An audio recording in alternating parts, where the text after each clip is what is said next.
Je dois préciser quelque chose que j'ai dit par rapport à Pierre Toussaint dans une vidéo précédente.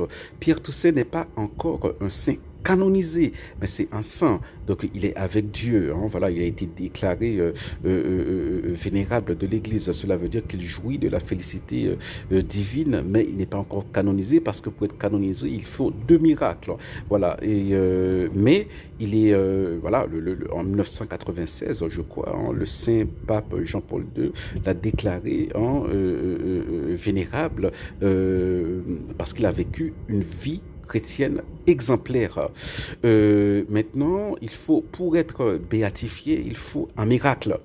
Un miracle dans le sens strict du terme, c'est-à-dire que, bon, par exemple, quelqu'un a une maladie incurable et sans traitement, voilà, la personne est guérie, sans traitement, de manière durable sur le temps et subitement, voilà. Donc le Vatican met la barre haut. Les miracles sont rarissimes. Il ne faut pas se faire d'illusions. Mais les miracles, voilà, arrivent. Voilà.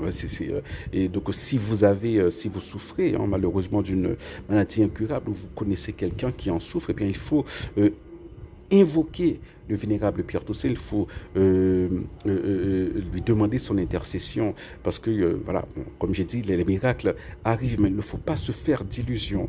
Les miracles sont rarissimes, contrairement à ce que laisse penser voilà, un certain courant maintenant qui est populaire, voilà, voilà, non, les vrais miracles sont très rares.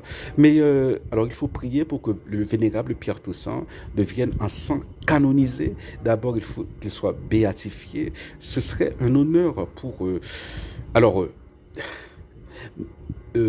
pour revenir à la vidéo précédente, un honneur pour le peuple haïtien, du moins un honneur pour l'île d'Hispaniola, puisque Haïti n'existait pas lorsqu'il est né. Il a quitté l'île lorsque Haïti n'existait pas encore. Donc, voilà. Bon, Pierre Toussaint appartient à Haïti, il appartient aux États-Unis, il appartient à l'île d'Hispaniola. Peut-être que aussi que ça peut être. On sait pas jamais, on ne sait jamais. Peut-être que miracle dans le sens large sera le fait qu'il soit un saint de l'île, soit un début de réconciliation entre les peuples haïtiens et dominicains, on ne sait jamais. Donc voilà, il faut prier pour la béatification